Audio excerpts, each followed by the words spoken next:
स्वागत दोस्तों, एक बार फिर से आपका अपना यूट्यूब चैनल पब्लिक बोले बिंदास में। दोस्तों फिलहाल फाइनली वीआईपी पार्टी का दोस्तों इंडिया गठबंधन का समझौता हो गया है। वीआईपी के प्रमुख दोस्तों मुकेश सहनी ने दोस्तों इंडिया गठबंधन को आरजेडी ने अपने खाते से 3 सीटें दी। उन 3 सीटें कौन कौन से है? एक तो गोपालपुर दिया गया है, गोपालगंज, दूसरा झंझारपुर, तीसरा दिया गया बेतिया यानी पूर्वी चंपारण। इन 3 सीटों की थोड़ा बात कर ले दोस्तों।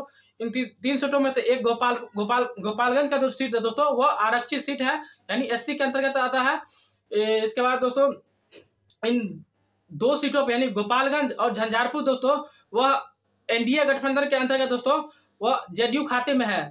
और इसके बाद बेतिया का जो एक सीट है दोस्तों वह बीजेपी खाते में है। वहाँ सांसद वर्तमान में राधा मोहन सिंह है।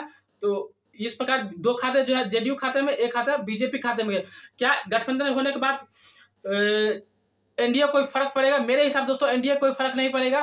मतलब जेडीयू का जो सीट दिया गया गोपालगंज और झंझारपुर का दोस्तों उसमें हार का तो हो सकता है, थोड़ा सा अंतर थोड़ा सा कम हो जाएगा। पहले जितना अंतर मतलब जीतते थे मतलब जेडीयू कैंडिडेट, और जीत का अंतर होगा इससे थोड़ा सा कम हो जाए दोस्तों, क्योंकि दोनों सीटों पे दोस्तों जेडीयू का काफी मजबूत है। और वीआईपी पार्टी के देने से दोस्तों उस पर कोई असर नहीं पड़ेगा दोस्तों। वीआईपी पार्टी को मीडिया और अखबारों में दोस्तों वीआईपी बना दिया है, लेकिन उसका जन आधार में दोस्तों उसका कोई आधार नहीं है उस पार्टी का। उसका आधार दोस्तों सिर्फ एक मुजफ्फरपुर थोड़ा बड़ा आधार है। इसके बाद आप चल जाएगा दरभंगा में है, क्योंकि वहाँ पे दोस्तों साहनी की जो आबादी है मल्लाह वर्ग की दोस्तों वहाँ मुजफ्फरपुर और दरभंगा और समस्तीपुर के रीजन में थोड़ा सा ज्यादा है। तो वहां पे थोड़ा सा मान सकते हैं उसका आधार है, तो वहां पे थोड़ा मेरा मतलब कुछ काम कर सकता था। लेकिन दोस्तों ये झंझारपुर गोपालगंज और बेतिया जो सीट दिया गया दोस्तों यहाँ पर कुछ कोई खास असर वीआईपी पार्टी नहीं डाल पाएगी।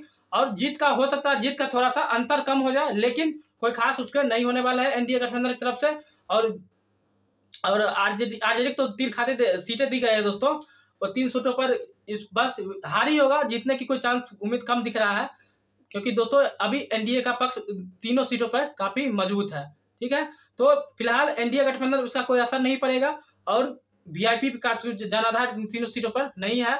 तो ये हार का जो है मतलब जीत का जो अंतर कम हो सकता है, लेकिन जो वीआईपी 200 तीनों सीटों पर फिर से हारेगी और कोई भी सीट नहीं ले जा पाएगी। ठीक है, धन्यवाद।